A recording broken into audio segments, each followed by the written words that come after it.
Bismillahirrahmanirrahim.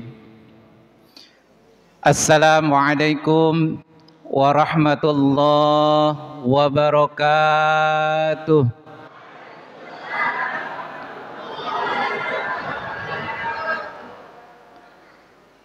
Disarung tidak diselempak, suaranya ngegurung tapi kurang kompak.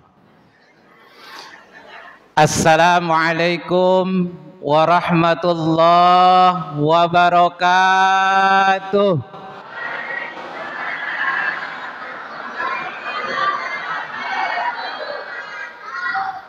Mareme buahnya kesemek, rame tapi jika nu ngambek. Bismillah, alhamdulillah, wassalatu wassalamu ala rasulillah Sayyidina Muhammad ibn Abdullah wa ala alihi wa ashabihi wa mawalah. La hawla wa la quwwata illa billah. Subhanaka la ilma lana illa ma 'allamtana innaka antal alimul hakim. Qala Allah ta'ala a'udzu billahi minasy syaithanir rajim. Bismillahirrahmanirrahim. Qul in kuntum tuhibbunallaha fattabi'uni yuhibbukumullah wa yaghfir lakum dzunubakum wallahu ghafurur rahim. Shadaqallahul azim. Wa qala an-nabiy sallallahu alaihi wasallam, man ahya sunnati faqad ahabbani wa man ahabbani kana ma'i fil jannah. Shadaqallahul azim wa shadaqa rasulun nabiyul karim wa nahnu ala dzalika minasy syahidin wasyakirin walhamdulillahi rabbil alamin.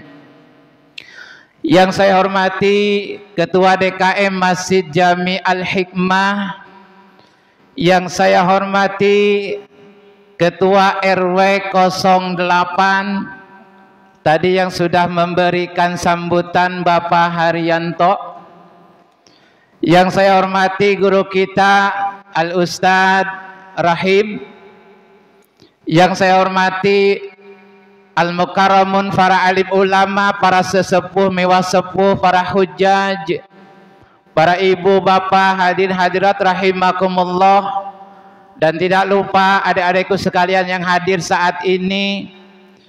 Pertama-tama mari kita sama-sama meningkatkan rasa syukur kita kepada Allah Subhanahu wa taala. Alhamdulillah, di siang hari ini kita masih diberikan kesehatan oleh Allah, diberikan kesempatan untuk bisa hadir di tempat yang sangat mulia ini. Insya Allah Bapak Ibu yang hadir saat ini pun akan mendapatkan kemuliaan dari Allah Subhanahu wa taala. Amin ya rabbal alamin.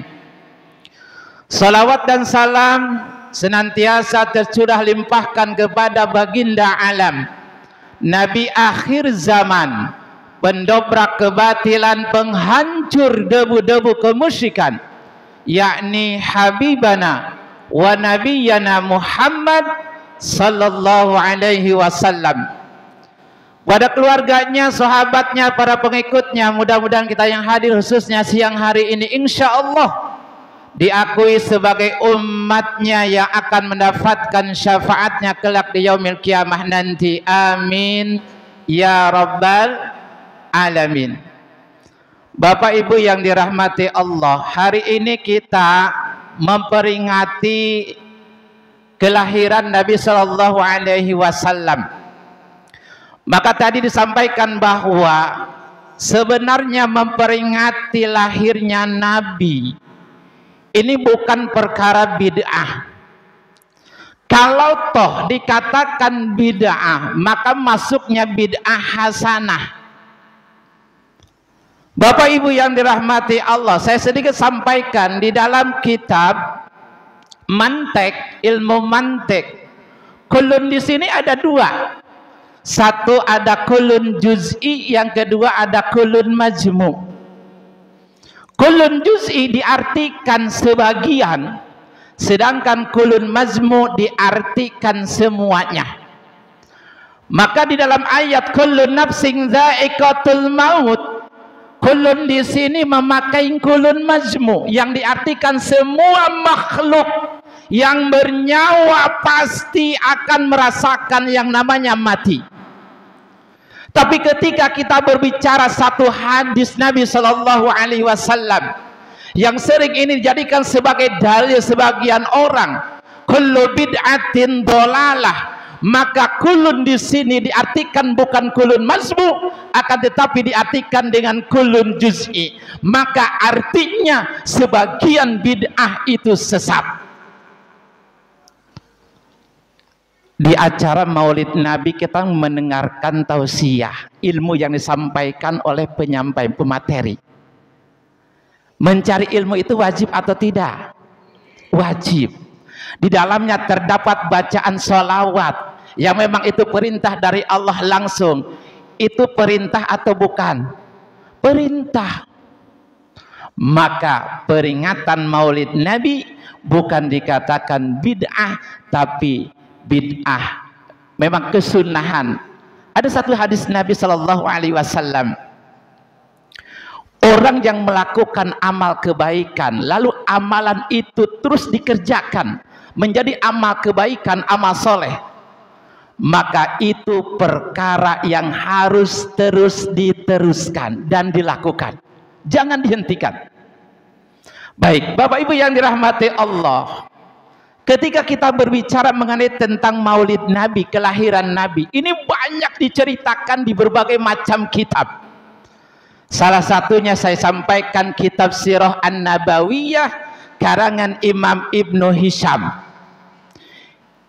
Kemudian yang kedua ada kitab namanya Ar-Raud Al-Unuf karangan Imam Abdurrahman As-Suhaili. Ini pun menceritakan tentang kelahiran Nabi Shallallahu Alaihi Wasallam. Bapak Ibu yang dirahmati Allah, Anna Aminata binta Wahbin, sesungguhnya Siti Aminah. Siti Aminah ini siapa? Ada dek? Siti Aminah ini siapa? Ibunda dari Nabi Muhammad, Ummu Rasulullah sallallahu alaihi wasallam, kanat tuhaddisu innaha utiyat qad hamalti bi Rasulillah sallallahu alaihi wasallam. Jadi Siti Aminah ini pernah menceritakan beliau pernah didatangi oleh malaikat. Kemudian malaikat itu berkata kepada Siti Aminah, qad hamalti bi sayyidi hadhil ummah. Wahai Aminah, sesungguhnya engkau sedang mengandung pemimpin ini umat. Fakila fa idza waqa'a ilal ardi, ketika nanti bayimu itu lahir ke dunia, fakuli u'idhuhu bil wahid min syarri kulli hasidin, maka ucapkanlah ketika nanti bayimu ini lahir, aku berlindung kepada Tuhan atau Allah yang Maha Esa terhadap pelindungan bayi ini. Kata malaikat, ucapkan itu. Min syarrin kulli hasidin, dari keburukan setiap orang-orang yang hasud. Summa sammihi Muhammadan, kemudian setelah dia itu lahir nanti, namai dia dengan nama Muhammad. Ternyata kalau dari versi riwayat yang disebutkan dalam kitab As-Sirah An-Nabawiyah juz 1 halaman 180 karangan Imam Ibnu Hisham, nama Muhammad ini ternyata pemberian dari malaikat. Ada versi yang kedua disebutkan dalam kitab Ar-Raud Al-Unuf karangan Imam Abdurrahman As-Suhaili di dalam juz 2 halaman 150 sampai 151. Suatu ketika pernah Abdul Muthalib ditanya, Ma samaita ibnaka. Pertanyaan yang ditanyakan kepada Abdul Muthalib, "Hai Abdul Muthalib, akan engkau namai siapa cucumu itu nanti?" Apa jawaban Abdul Muthalib? Qala Muhammadun. Aku akan namai dia Muhammad. Kemudian orang tadi bertanya kembali kepada Abdul Muthalib, "Kaifa sammaita bismin laisa li ahadin min abaika wa qaumika?" Bagaimana engkau akan menamai dia Muhammad, padahal nama tersebut tidak pernah digunakan oleh nenek moyangmu saat itu dan tidak pernah digunakan oleh kaummu sebelumnya. Apa jawaban Abdul Muthalib? Qala inni la arju ayyahmadahu ahlul ardi kullahum. Sesungguhnya aku ini berharap nanti suatu saat semua penduduk bumi memujinya. Harapan Abdul Muthalib, inilah arju ayyahmadahu ahlul ardi kullahum. Sesungguhnya aku ini berharap agar supaya nanti semua penduduk bumi memujinya. Subhanallah. Ternyata bukti sampai sekarang, bahkan ila yaumil qiyamah, yang mengaku sebagai umat Nabi Muhammad SAW sudah tentu dan pasti akan mencintai nabinya. Salah satunya dengan memperbanyak bacaan sholawat kepada Nabi, dengan memuji beliau. Subhanallah. Salatullah salamullah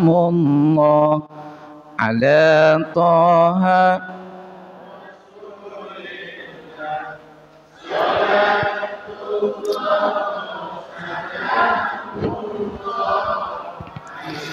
Yasin Habibillah. Sekali lagi. Salatullah salamullah ala Taha Rasulillah. Salatullah salamullah ala Yasin Habibillah. Bapak Ibu yang dirahmati Allah, kita ini harus bangga. Bangganya apa? Dilahirkannya seorang manusia yang luar biasa. Dan kita harus bangga dijadikan sebagai umat Nabi Muhammad SAW. Harus bangga dijadikan sebagai umat akhir zaman. Kenapa bangganya? Karena banyak keistimewaan yang kita miliki dijadikan sebagai umat akhir zaman. Salah satunya apa? Pertama kali yang akan mendapatkan syafaat dari Nabi Sallallahu Alaihi Wasallam, yang pertama umatnya terlebih dahulu daripada umat-umat yang lain. Di saat semua umat manusia saat itu berkumpul di suatu tempat, mereka akan mencari para nabi untuk mencari syafaat pertolongan dari para nabi. Datang kepada Nabi Musa alaihi salam. Semua manusia berbondong-bondong datang kepada Nabi Musa alaihi salam. Tapi saat itu Nabi Musa angkat tangan, tidak bisa memberikan syafaat kepada umatnya. Malah ditunjukkan, tuh datangi Nabi Isa, barangkali beliau bisa memberikan syafaat. Semua manusia pun datang kepada Nabi Isa alaihi salam meminta syafaat, tapi Nabi Isa pun angkat tangan, tidak bisa memberikan syafaat kepada umatnya saat itu. Justru ditunjukkan kepada Nabi Muhammad SAW pada saat semua manusia datang kepada Nabi Muhammad untuk memberikan syafaatnya. Saat itu Nabi sujud, lalu bangun dari sujud dan mengangkat tangannya kepada Allah untuk memberikan syafaat. Tapi yang pertama diberikan syafaat saat itu umatnya terlebih dahulu dibandingkan umat-umat yang lain. Subhanallah. Kemudian umat akhir zaman atau umat Nabi Muhammad masuk surganya pun akan lebih dahulu, Bapak Ibu. Jadi masuk surga itu duluan dibanding umat-umat terdahulu. Kemudian umat Nabi Muhammad melakukan satu amal solih dibalas dengan 10 kebaikan. Subhanallah. Umat Nabi Musa, umat Nabi Nuh, umat Nabi Isa ketika melakukan satu amal cuma diberi pahalanya 1 tanpa dilipat gandakan. Tapi umat Nabi Muhammad ketika melakukan satu amalan solih, amal ibadah, dilipat gandakan menjadi 10 kali lipat, bahkan bisa lebih dari 10 kali lipat. Subhanallah. Bahkan infak sodako yang kita keluarkan dalam rangka fisabilillah, Al-Quran menyebutkan sampai 700 kali lipat. Subhanallah. Maka beruntung tuh. Ini anugerah yang sangat luar biasa yang Allah berikan kepada kita sebagai umat Nabi Muhammad sallallahu alaihi wasallam. Maka dengan lahirnya Nabi Muhammad, ini anugerah bagi kita. Subhanallah. Bapak Ibu yang dirahmati Allah Subhanahu wa taala, menurut para ahli sejarah, nama Muhammad ini tidak pernah digunakan oleh bangsa Arab. Cuman ada 3 nama yang pernah digunakan oleh 3 nama tersebut sebelum Rasulullah Shallallahu Alaihi Wasallam menggunakan nama Muhammad. Siapa yang pertama? Ibnu Fawraq mengatakan, menyebutkan 3 nama tersebut. Pertama, Muhammad bin Sufyan bin Mujashi, kakek nenek moyang dari Al-Farazzaq, seorang penyair. Yang kedua, Muhammad bin Uhayhah bin Al-Julah bin Al-Haris bin Jahjabah bin Al-Kulah bin Kuflah bin Auf bin Amr bin Auf bin Aus. Hafal? Sekali lagi. Yang kedua, Muhammad bin Uhayhah bin Al-Julah bin Al-Haris bin Jahjabah bin Kulfah bin Auf bin Amr bin Auf bin Aus. 2. Yang ketiga, nama tersebut adalah Muhammad bin Humran bin Rabi'ah. Ayo sebutkan siapa yang hafal, saya kasih hadiah. 3 nama tadi. Ada yang cuci tangan? Adik-adik ada yang mau menjawab? 3 nama tersebut saya ulang. Ibnu Fawraq menyatakan 3 nama tersebut. Pertama, Muhammad bin Sufyan bin Rabi'ah. Muhammad bin Sufyan bin Mujashi, nenek moyang Al-Farazzaq, seorang penyair. Yang kedua, Muhammad bin Uhayhah bin Al-Julah bin Al-Haris bin Jahjabah bin Kulfah bin Auf bin Amr bin Auf bin Aus. Yang ketiga, Muhammad bin Humran bin Rabi'ah. Hafal? Ayo ibu. Ada yang hafal? Saya kasih hadiah sekarang 20.000 kalau hafal. Bapak Ibu yang dirahmati Allah Subhanahu wa taala, di akhir ceramah ada kuis. Hafalin. Bapak Ibu yang dirahmati Allah Subhanahu wa taala, ini tidak, nama Muhammad ini tidak pernah dikenal di kalangan bangsa Arab. Kalau kita melihat dari 2 versi tadi, pertama itu pemberian dari malaikat, yang kedua pemberian nama Muhammad dari kakeknya adalah Abdul Muthalib. Bapak Ibu yang dirahmati Allah Subhanahu wa taala, ada banyak peristiwa yang terjadi di saat lahirnya Nabi Muhammad sallallahu alaihi wasallam.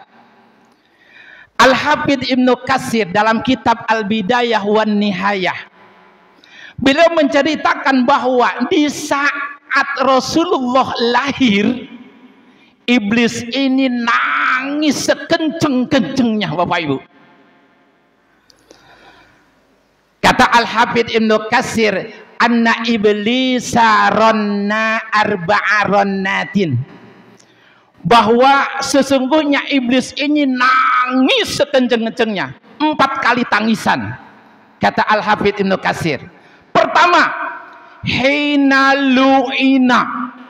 Nangisnya itu ketika iblis dilaknat, dikutuk oleh Allah Subhanahu wa taala. Wa inna 'alaika la'nati ila yaumiddin. Sesungguhnya laknatku, kata Allah, wajib atasmu sampai hari pembalasan. Maka saat itu iblis nangis sekenceng-kencengnya, Bapak Ibu. Yang kedua, wahina uhbito. Iblis ini nangis di saat diusir dari sorga. Qala fakhruj minha fa innaka rajim. Kata Allah, keluarlah kamu wahai iblis dari sorga. Sesungguhnya kamu termasuk makhluk yang terkutuk. Kenapa iblis ini sampai diusir oleh Allah dari sorga? Karena dia tidak mau sujud kepada Nabi Adam alaihi salam. Padahal kalau dia memahami sujudnya itu, kata ulama, sebagian ulama, itu bukan sujud karena apa? Seperti orang yang sholat, bukan. Pengakuan iblis bahwa Nabi Adam itu, manusia itu lebih mulia daripada makhluk lain. Tapi dia mengatakan aba wastakbaru. Bapak Ibu yang dirahmati Allah Subhanahu wa taala. Allah pernah berkata kepada iblis, ya iblis, ma mana'aka an tasjuda lima khalaqtu biyadai. Wahai iblis, apa yang menghalangimu untuk sujud kepada apa yang aku ciptakan dengan kekuasaanku, kata Allah. Astakbarta am kunta minal alihin. Apakah engkau termasuk orang yang menyombongkan diri, kata Allah? Apakah kamu termasuk orang yang merasa lebih tinggi?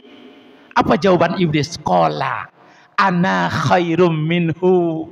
Aku ini lebih baik daripada Adam. Berarti itu sombong, Bapak Ibu. Bapak Ibu yang dirahmati Allah Subhanahu wa taala, tuh makanya hati-hati Bapak Ibu ya. Dengan sifat sombong, hati-hati. Masya Allah. Banyak orang yang terjerumus dengan kesombongannya, dengan ketakaburannya. Banyak orang yang terjerumus, Bapak Ibu. Na'udzubillahi min zalik. Jauhkan ya Allah kami semua dari sifat-sifat yang sombong. Merasa diri kami paling hebat, merasa diri kami paling kuat, merasa diri kami paling berilmu, merasa diri kami paling mulia, merasa diri kami paling kaya. Jauhkan ya Allah dari sifat-sifat seperti itu. Bahaya. Kita itu lemah, kotor. Ibu bapak, mari kita akui, kita ini banyak dosa ya Allah. Dosanya banyak. Hari ini kita dimuliakan oleh orang. Hari ini kita dihormati oleh orang. Karena aib kita ditutup oleh Allah. Coba bayangkan kalau aib kita dibuka oleh Allah. Adakah orang menghormati kita? Gak ada. Yang tadinya orang menghormati kita, memuliakan kita, di saat Allah membuka aib kita, subhanallah, kita hina.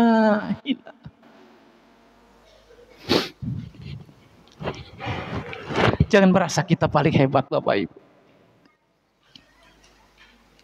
Akui kita ini Masya Allah banyak dosa, lemah, bodoh ya Allah.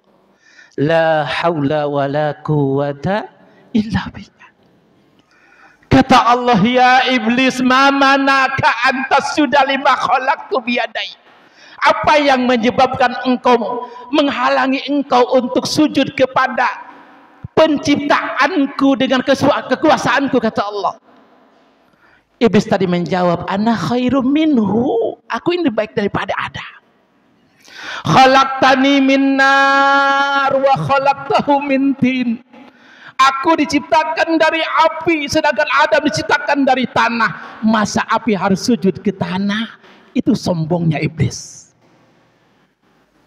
Hati-hati Bapak Ibu, hati-hati. Subhanallah. Wahina uhbito, yang kedua iblis nangis ketika diusir dari sorga.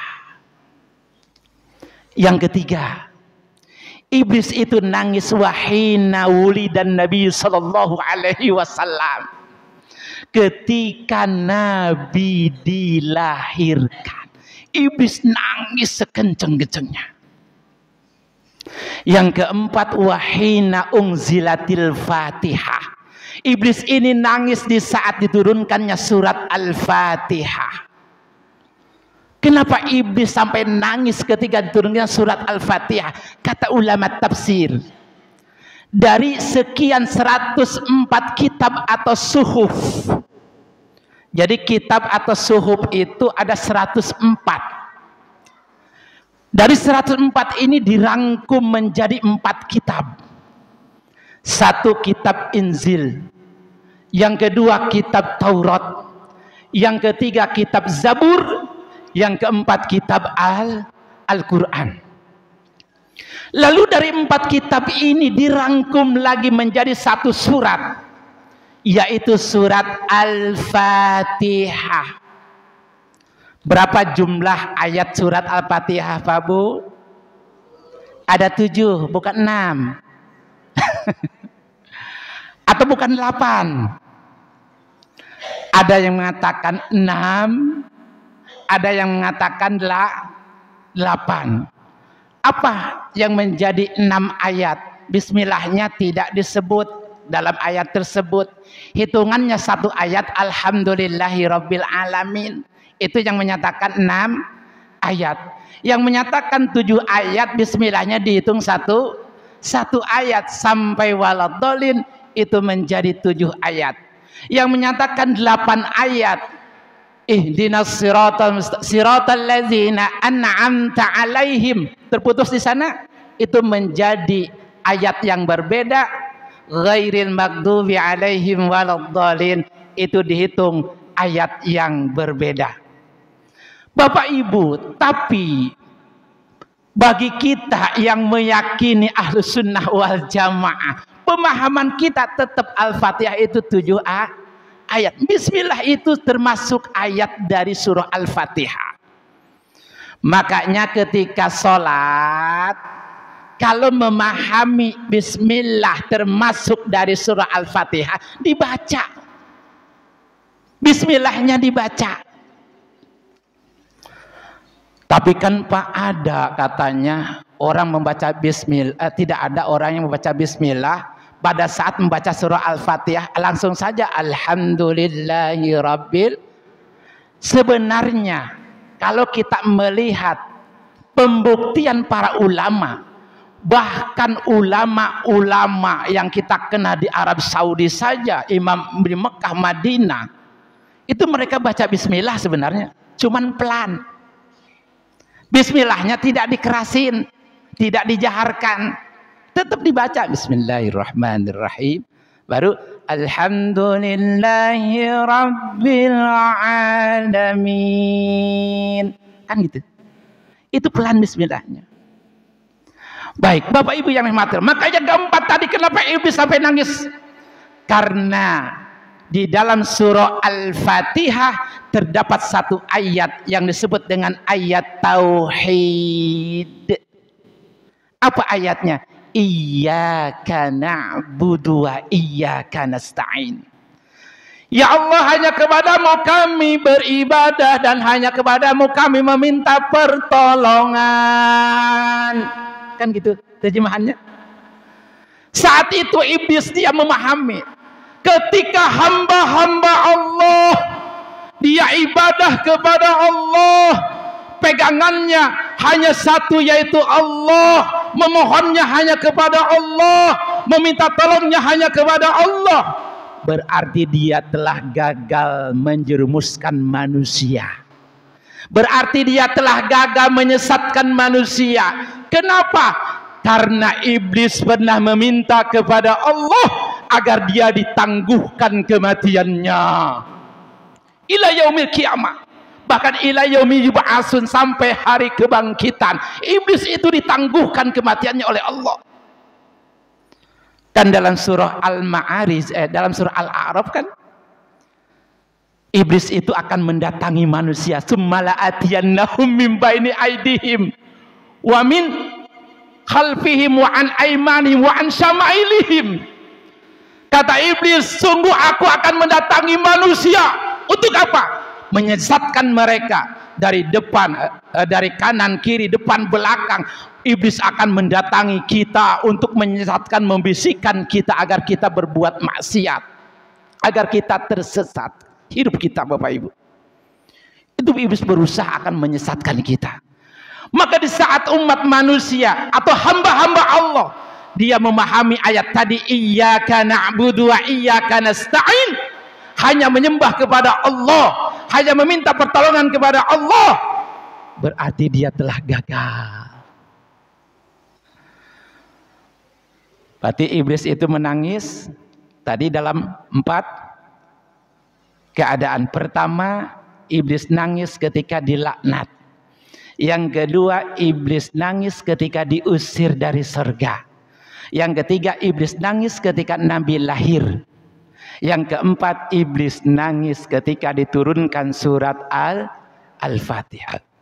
Bapak Ibu yang dirahmati Allah, itu yang pertama peristiwa yang terjadi di saat Nabi lahir. Iblis nangis sekenceng-kencengnya. Yang kedua sekarang, peristiwa yang kedua yang terjadi di saat Nabi itu lahir. Allah menghancurkan pasukan Abroha. Raja Abroha yang saat itu akan menyerang Ka'bah, ternyata dipukul mundur oleh kawanan burung ababil sehingga mereka hancur. Dalam suatu riwayat, Raja Abroha dengan bala tentaranya itu menggunakan pasukan gajah, dan gajahnya itu besar-besar, berasal dari Yaman. Kata ulama, berapa jumlah yang dikirim oleh Raja Abroha ke Mekah saat itu yang akan menghancurkan Ka'bah? Jumlahnya dalam versi riwayat pertama 3.000, yang kedua 6.000 pasukan gajah. Berarti kalau satu orang naik gajah satu, berarti ada 6.000 gajah saat itu. Tapi Allah berkuasa mutlak, Bapak Ibu, tidak membiarkan begitu saja. Karena Ka'bah ini Baitullah, rumah Allah, berarti yang akan menjaganya siapa? Allah sendiri. Hanya dengan mengirimkan pasukan tentaranya, merupakan burung ababil saat itu, dikatakan bahwa burung ini membawa 3 batu yang dia pegang, yang dia bawa oleh para pasukan burung ini. Lalu ditumpahkan, dilemparkan kepada pasukan Raja Abroha tadi. Sehingga dalam riwayat itu gajah-gajah sampai melepuh bolong-bolong. Berarti itu saking panasnya yang diambil dari neraka. Pertanyaannya, kenapa burung itu tidak panas? Ini kan kuasa Allah. Jadi kita jangan berpikir, oh iya, logikanya kan begitu, kenapa gak panas ya? Harus diimani. Harus diimani, Bapak Ibu. Ya. Subhanallah. Ada pertanyaannya begini. Burungnya dari neraka, batunya dari neraka. Ya. Itu kan kekuasaan Allah. Ya. Allah berkuasa mutlak. Ada pertanyaan begini yang menyeletuk. Ketika para pasukan gajah itu mati, berarti kan di Mekah saat itu kan banyak bangkai-bangkai itu. Bagaimana cara Allah membersihkannya? Maka kita lihat riwayat. Ternyata di saat Allah akan membersihkan mayat-mayat yang ada di Mekah saat itu, Allah mengutus hujan besar saat itu. Yang apa? Membersihkan kota Mekah, disapu habis, Bapak Ibu. Subhanallah. Itu cara Allah untuk membersihkannya. Mengirimkan hujan besar di kota Mekah, lalu disapu habis bangkai-bangkai tadi, bangkai manusia dan bangkai gajahnya itu. Subhanallah. Dan ini peristiwa terjadi tahun 571 Masehi, bertepatan dengan kelahiran Nabi Sallallahu Alaihi Wasallam. Hebat. Dua. Yang ketiga, peristiwa yang terjadi di saat Nabi itu lahir. Yang ketiga, matinya api sesembahan Majusi. Dalam riwayat hadis Imam Al-Baihaqi, Bapak Ibu yang dirahmati Allah Subhanahu wa taala, lamma kanatil lailatul lati fiha Rasulullah sallallahu alaihi wasallam, pada malam dilahirkannya Nabi Muhammad sallallahu alaihi wasallam, irtajasa Iwanun Kisra, bahwa balkon istana Kisra runtuh saat itu. Subhanallah. Wasaqata minha arba'u asyaratun surfatan. Lalu kemudian 14 gereja runtuh dan terbelah saat itu dengan dilahirkannya Nabi Muhammad sallallahu alaihi wasallam. Wa khumidat narul farsi, dan api sesembahan orang Majusi yang ada di Persia saat itu padam. Walam tahmudu qabla dzalika bi alfi amin, yang mana api itu sebelumnya tidak pernah padam selama 1000 tahun. Maka dengan lahirnya baginda Nabi Muhammad sallallahu alaihi wasallam, api itu saat itu seketika langsung mati, Bapak Ibu. Subhanallah. Bapak Ibu, agama Majusi ini adalah salah satu aliran teologis. Sudah ada jauh sebelum kedatangan agama Islam. Dan agama Majusi ini menyakralkan unsur alam, yaitu api. Menyakralkan unsur alam, yaitu api. Sehingga api ini disembah oleh mereka. Kenapa? Meyakini api itu memberikan kekuatan. Subhanallah. Tapi hebatnya di saat Nabi lahir, api itu pun mati seketika, Bapak Ibu. Subhanallah. Padahal api itu tidak pernah mati, tidak pernah padam selama 1000 tahun. Di saat Nabi itu lahir, api itu pun mati seketika. 3. Yang keempat, peristiwa yang terjadi di saat itu, di saat Nabi lahir. Yang keempat, Nabi itu lahir dalam keadaan sujud. Hebat. Nabi itu lahir dalam keadaan sujud. Imam Jalaluddin As-Suyuti dalam kitab Khosaisul Kubra halaman 82 menyebutkan bahwa ketika Nabi Muhammad lahir keluar dari rahim ibunda Siti Aisyah, Siti Aminah, saat itu Nabi sujud, sujudnya seperti kemudian dia sujud lalu dia bangun, lalu mengangkatkan kedua tangannya seperti orang yang sedang berdoa. Itu kata Imam Jalaluddin As-Suyuti. Jadi di saat Nabi itu lahir dari rahim ibundanya, lalu dalam keadaan sujud, kemudian bangun mengangkatkan kedua tangannya seperti orang yang sedang berdoa. Hebat. Ada gak kita bayi lahir langsung sujud begitu? Bapak Ibu yang dirahmati Allah, ternyata Nabi di dalam kitab Maulud Al-Barjanji halaman 9, Bapak Ibu kan suka baca tuh kitab Al-Barjanji. Nabi itu lahir nazifan, sudah bersih. Sudah bersih. Kalau bayi kita kan sekarang apa? Penuh dengan apa? Masih ada kotoran darahnya macam-macam lah gitu ya. Tapi ketika Nabi itu lahir, itu sudah dalam keadaan bersih, Bapak Ibu. Subhanallah.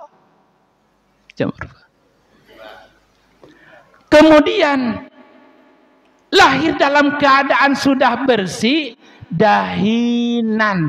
Nabi pun sudah kayak seperti berminyak, harum. Makhulatan, Nabi lahir matanya itu hitam kayak sudah bercelak mata. Bapak Ibu yang dirahmati Allah, ternyata memang celak mata ini sunnah, bukan untuk perempuan saja. Ya. Jadi kalau ada laki-laki pakai celak itu bukan ganjen. Ya, awas. Ih, ganjen banget sih. Enggak, itu sunnah. Ternyata Bapak Ibu, kata ulama, kalau Bapak Ibu matanya buram, lalu membiasakan memakai celak mata, diniatkan menghidupkan sunnah Nabi, insya Allah mata itu akan bisa terang kembali. Tapi kenapa Abdul Latif masih pakai kacamata? Ya bisa jadi penyakit lain gitulah. Kayak gitu. Tapi di dalam sunnah itu ada kejayaan Bapak Ibu. Maka saya sering suka memakai celak mata. Ya, Bapak Ibu yang dirahmati Allah. Kemudian yang kelima, Nabi itu lahir sudah dalam keadaan terkhitan. Jadi sudah tersunat. Hebatnya tuh, subhanallah. Di dalam kitab Hasyiah Al-Bujairami karangan Syekh Ibrahim Al-Bujairami Al-Khatib Al-Khatib, disebutkan ada 15 nabi yang lahir dalam keadaan sudah terkhitan. Salah satunya pertama Nabi Muhammad, kemudian Nabi Adam, kemudian Nabi Sis, Nabi Nuh, Nabi Hud, Nabi Salih, Nabi Lut, Nabi Syu'aib, Nabi Musa, Nabi Sulaiman, Nabi Zakaria, Nabi Hanzalah bin Sufyan. Jadi ada Nabi Hanzalah bin Sufyan. Jadi Nabi Hanzalah bin Sufyan ini pemilik sumur Ros. Ada 15 nabi itu. Jadi yang lahirnya sudah terkhitan. Maka di sini Nabi Ibrahim tidak termasuk. Kenapa? Karena yang pertama kali dihitan manusia dari kalangan nabi itu Nabi Ibrahim. Ternyata khitan ini syariat Nabi Ibrahim yang dilanjutkan oleh Nabi Muhammad SAW. Kapan Nabi Ibrahim dihitan? Usia 80 tahun dalam hadis. Dengan cara apa dihitannya Nabi Ibrahim dalam versi hadis? Yaitu dengan kampak. Wah, coba bayangin kalau sekarang anak mau dihitan pakai kampak, oh putuslah udah. Kabur udah sekarang. Melihat kampak gede begitu saja udah kabur. Jangan pakai kampak, ngelihat guntingnya saja anak sekarang udah apa? Udah ketakutan. Subhanallah. Itu yang pertama dihitan Nabi Ibrahim di usia 80 tahun dan memakai kampak. Subhanallah. Sehingga syariat ini dilanjutkan kepada Nabi Muhammad SAW. Tapi Bapak Ibu yang dirahmati Allah, Nabi Muhammad tadi lahir sudah dalam keadaan terkhitan. Maka Nabi sampaikan dalam satu hadis riwayat Imam At-Tabrani. Kata Nabi, min karamati Allah an wulidtu makhtunan walam yaro ahadun sawati. Di antara kemuliaan yang Allah berikan kepadaku, kata Nabi, aku dilahirkan dalam keadaan sudah terkhitan, walam yaro ahadun sawati, dan tidak ada satupun orang yang melihat auratku. Dijaga sama Allah. Subhanallah. Bapak Ibu yang dirahmati Allah, kenapa sih kita harus hitan kan begitu? Apa manfaatnya? Dari segi kesehatan manfaatnya banyak.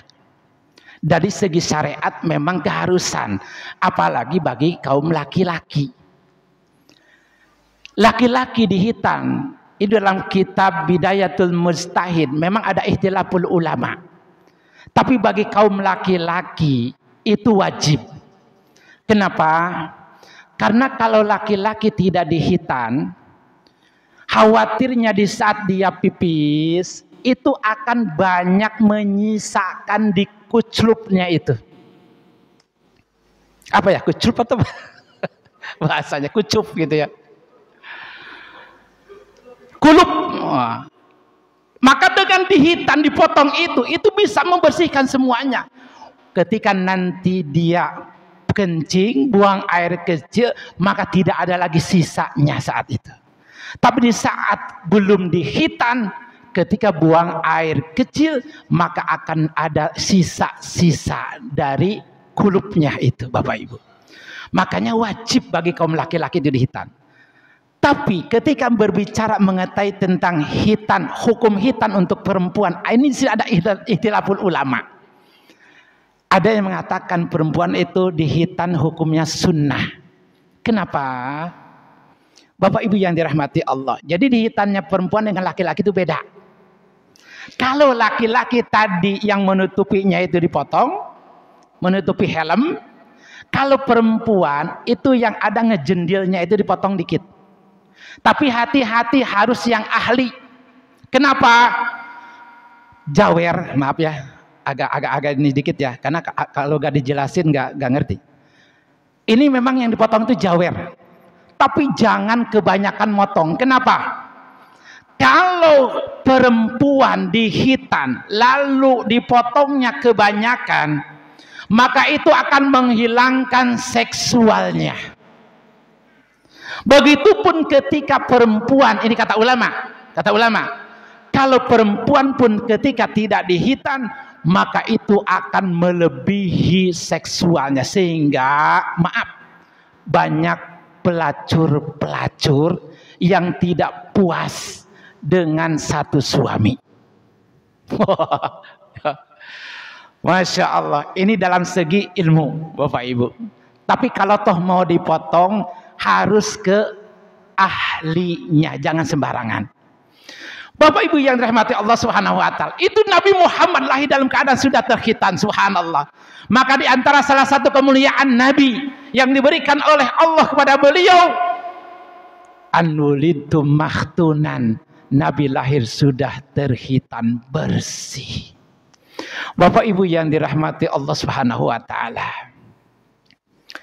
Kemudian yang keberapa? Yang keenam, di saat Nabi itu lahir, semua akses bagi iblis, akses langit bagi iblis itu tertutup. Jadi akses langit bagi iblis tertutup. Dulu iblis itu bisa mendengar, mencuri, dengar pembicaraan malaikat, berita-berita langit, iblis bisa mendengar tuh. Bahkan pembicaraan malaikat mengenai tentang takdir manusia, itu iblis tahu, mendengar. Sehingga pada saat dia mendengar pembicaraan mengenai takdir manusia, lalu itu disampaikan kepada para dukun yang ada di bumi. Sehingga banyak para ahli paranormal yang katanya bisa mengetahui apa yang akan terjadi ke depan, sebenarnya itu iblis yang menyampaikannya itu. Ya, jadi bukan dari malaikat. Awas, kalau ada paranormal atau dukun-dukun yang bisa mengetahui kejadian yang ke depan, berarti itu iblis. Kabarnya dari iblis. Tapi di saat Nabi Isa alaihi salam lahir ke alam dunia, 3 lapis langit itu tertutup, sehingga tidak sempurna iblis mendengarkan berita-berita langit saat itu, karena 3 lapis langit sudah tertutup ketika lahir Nabi Isa. Tapi di saat lahirnya Nabi Muhammad SAW, baru semua akses langit tersebut ditutup semuanya oleh Allah, sehingga iblis pun tidak bisa lagi mendengar berita langit. Itu hebatnya lahir Nabi Muhammad SAW. Bapak Ibu yang dirahmati Allah, ini 6 peristiwa yang terjadi di saat Nabi lahir. Hafal ya? Hafal insya Allah. Ini merupakan karunia anugerah yang luar biasa. Kita dijadikan sebagai umat akhir zaman, umat Nabi Muhammad SAW. Padahal kita tidak minta kepada Allah. Minta enggak? Minta gak kita dulu, ya Allah tolong pada saat di alam ruh, ya minta ke Allah misalkan, ya Allah pengen aku lahir dari seorang nabi misalkan namanya Muhammad, kan nggak ada. Tapi kita tidak minta kepada Allah, dan kita pun dijadikan sebagai umatnya. Bagi kita wajib, ayo kita sama-sama belajar, ya kita belajar, membiasakan, mari kita menghidupkan sunnah-sunnah Nabi Sallallahu Alaihi Wasallam. Apa kebiasaan Nabi kita lakukan? Belajar. Supaya apa? Supaya kita diakui sebagai umat Nabi Muhammad yang mendapatkan syafaatnya. Salah satu di antara tanda cinta kita kepada Nabi dengan membaca bacaan sholawat tadi. Tapi cinta yang sesungguhnya adalah ketika kita mengikuti sunnah-sunnahnya.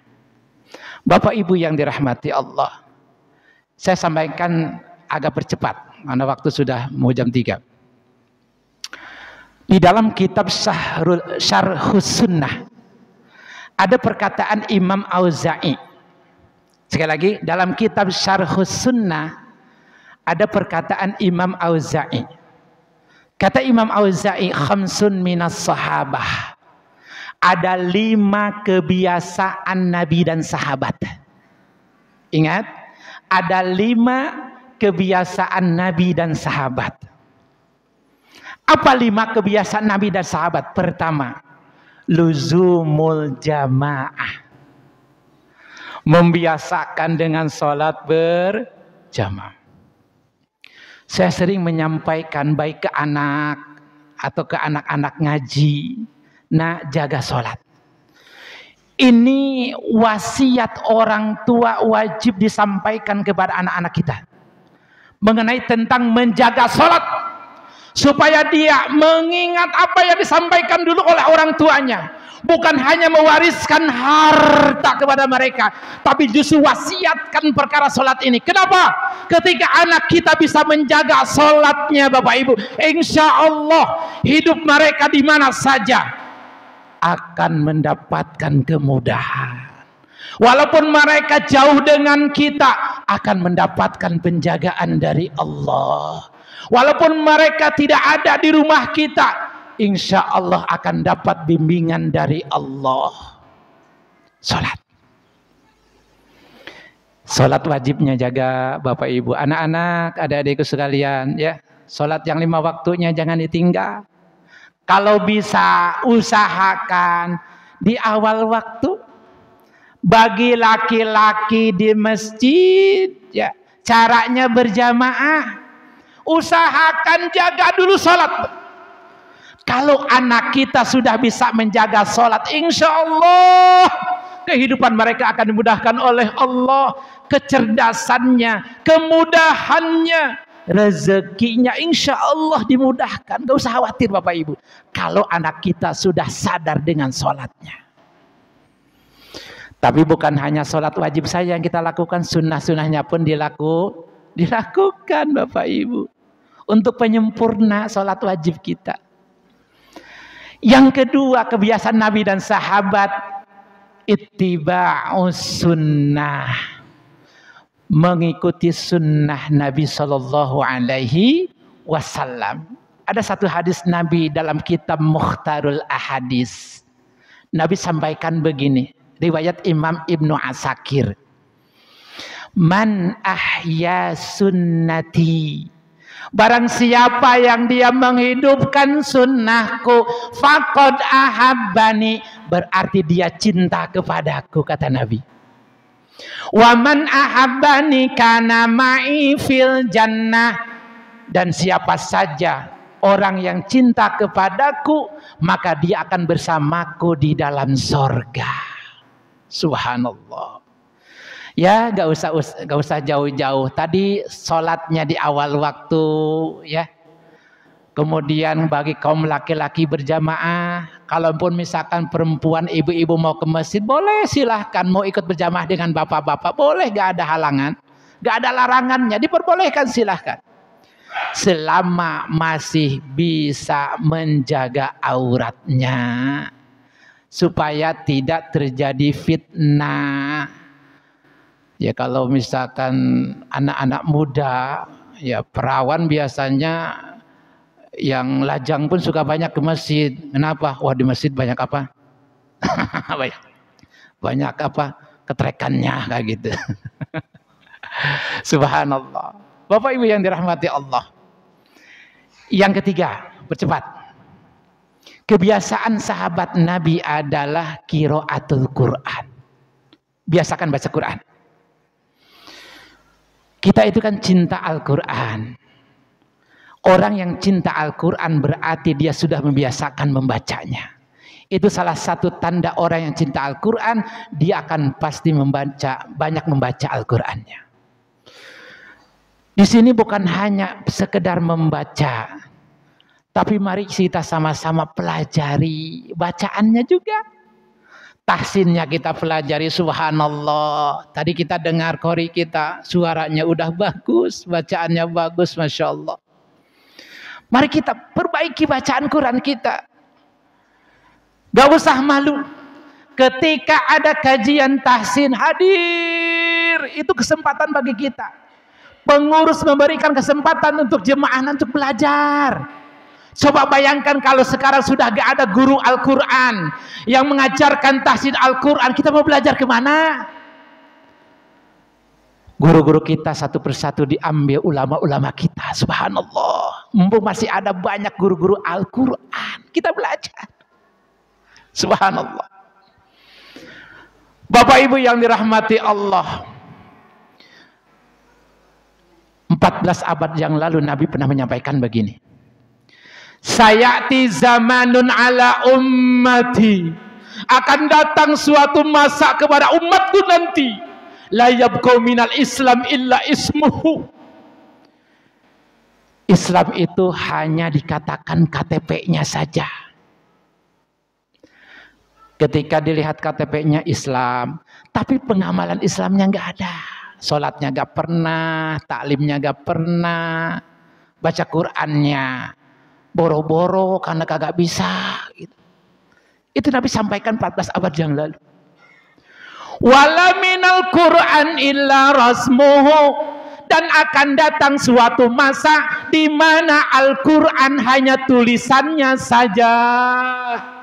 Banyak sekarang. Tuh Al-Quran numpuk di masjid.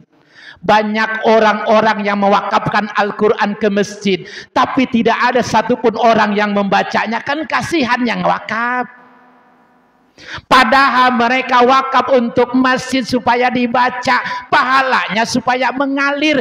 Kalau mereka wakaf disimpan saja di masjid, bahkan disimpan di dalam lemari, dikunci oleh pengurus, gak ada orang yang membacanya, gimana mau jadi amal jariah? Jadi amal jariah itu kalau dibaca. Bapak Ibu nyumbang karpet, lalu dibelikanlah karpet dipasang di masjid. Selama karpet ini masih dipasang dan ada, digunakan untuk sujud orang yang sholat, selama itu pahalanya akan terus mengalir kepada Bapak Ibu. Subhanallah. Itu amal jariah. Dan amal jariah ini bukan hanya harta saja. Bisa dengan meninggalkan anak soleh. Itu pun amal jariah. Ketika kita meninggalkan nanti anak soleh, bukan hanya meninggalkan hartanya saja. Justru ketika Bapak Ibu meninggalkan harta doang, itu akan menjadi rebutan ahli waris. Akan menjadi rebutan ahli waris habis Bapak Ibu. Tapi ketika kita meninggalkan anak yang soleh dan soleha, maka mereka akan terus mendoakan kita setiap saat habis sholat. Rabbi firli wali walidayya warhamhuma kama rabbayani shaghira. Maka dia akan terus mendoakan kita selama anak ini dia sholat, melakukan amalan wajib ataupun sunnah, maka pahalanya akan mengalir, orang tuanya dapat.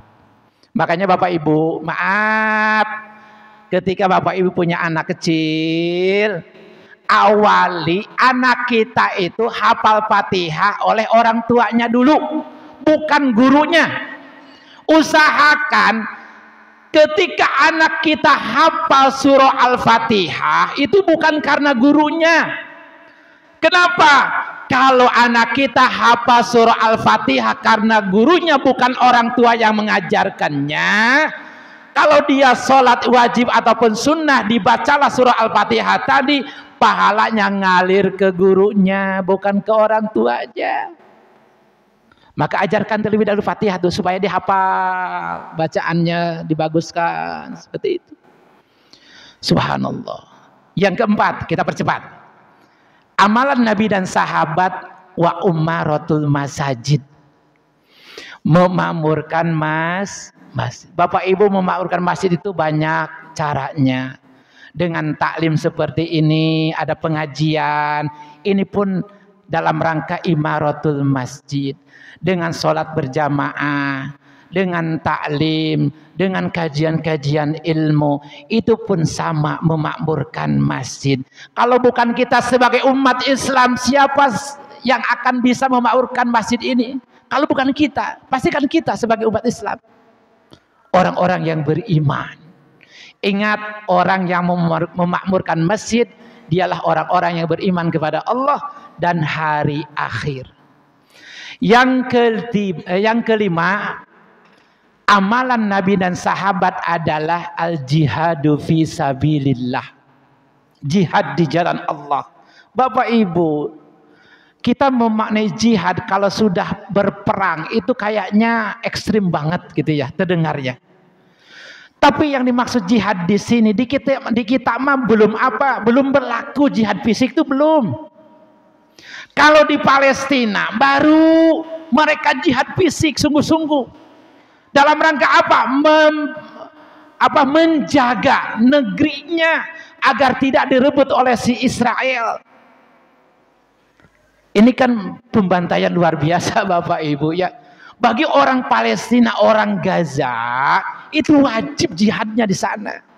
Tapi kalau kita mah bukan jihad fisik. Jihadnya apa? Jihadun nafsi. Jihad melawan hawa nafsu. Tadi ibu kalau pada saat mau berangkat dari rumah ke masjid untuk mendengarkan ceramah agama, ada rasa malasnya gak tadi?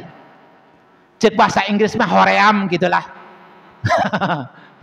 Males, pasti ada rasa males. Apalagi bisikan kata iblis, udah di rumah aja deh. Siang itu kan waktunya bobo. Waktunya tidur siang, ngapain sih ke masjid? Capek-capek, ngantuk-ngantuk. Itu kata iblis. Nafsu pun demikian, menghalang-halangi kita. Tapi saat itu ibu memaksakan diri berperang tuh dengan hawa nafsu.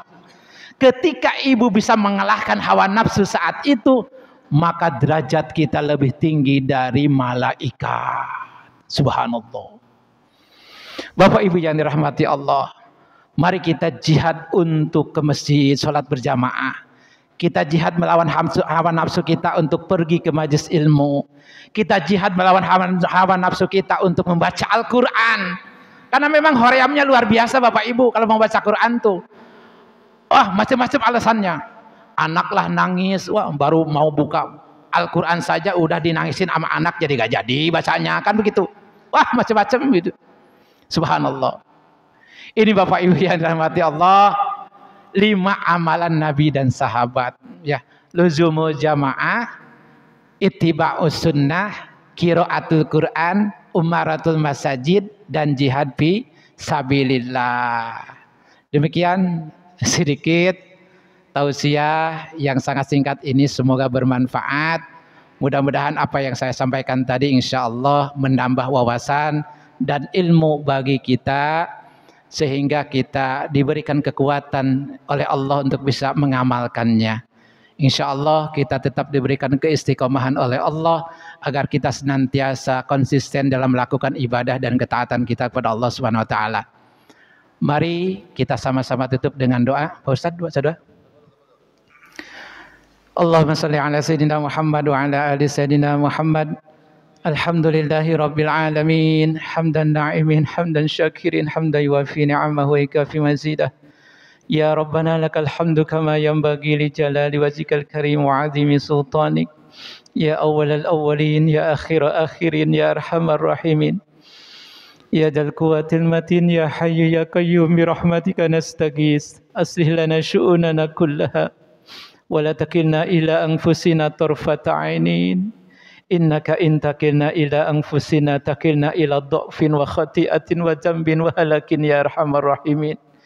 Ya Allah, ya Rahman, ya Rahim, di sore hari ini ya Allah kami berkumpul di rumah-Mu, memohon kepadamu atas keampunan dosa-dosa kami ya Allah.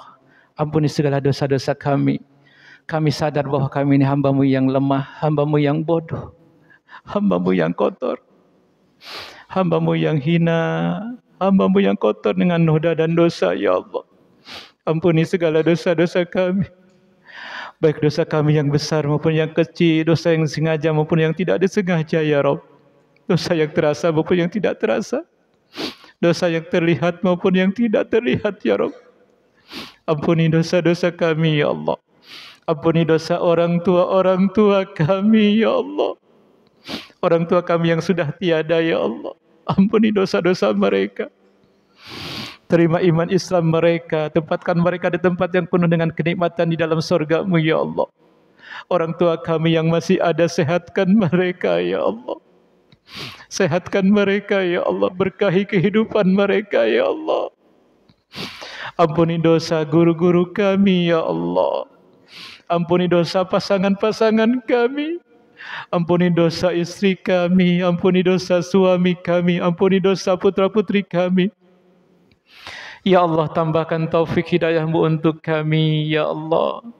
Jadikanlah putra-putri kami menjadi putra-putri yang solih dan solihah, putra-putri yang cerdas, berakhlakul karimah, yang selalu membanggakan kami baik di dunia maupun di akhirat ya Allah. Berkahi mereka putra-putri kami, jagalah mereka putra-putri kami. Jadikan setiap kebaikan yang mereka lakukan menjadi rezeki untuk kami kedua orang tuanya ya Allah. Jadikan mereka menjadi pemberi syafaat nanti di yaumil qiyamah untuk kami ya Allah. Jagalah mereka ya Allah. Tetapkan kami dalam iman, tetapkan kami dalam tauhid, tetapkan kami dalam ma'rifat, tetapkan kami dalam istiqomah, tetapkan kami dalam agama Islam ya Allah. Tanamkan dalam hati kami rasa cinta kepada Nabi Muhammad sallallahu alaihi wasallam. Tanamkan rasa cinta kami kepada sahabat-sahabat Nabi. Tanamkan rasa cinta kami terhadap saudara kami muslim, muslimat, mukmin, mukminat ya Allah. Hilangkan rasa kebencian di dalam diri-diri kami ya Allah. Hilangkan kebencian dalam diri-diri kami ya Allah. Hilangkan ya Allah.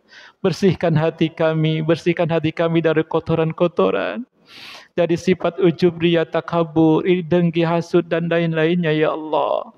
Rabbana taqabbal minna innaka antas samiul alim wa tub alaina innaka antat tawwabur rahim. Rabbana atina fid dunya hasanah wa fil akhirati hasanah wa qina azabannar. Wa sallallahu ala sayyidina Muhammadin walhamdulillahi rabbil alamin. Al-Fatihah. A'udzu billahi minasyaitonir rajim. Bismillahirrahmanirrahim. Alhamdulillahi rabbil alamin. Arrahmanir rahim. Maliki yaumiddin. Iyyaka na'budu wa iyyaka nasta'in. Ihdinas siratal mustaqim. Siratal ladzina an'amta 'alaihim ghairil maghdubi 'alaihim waladdallin. Amin. Terima kasih. Wassalamualaikum warahmatullahi wabarakatuh.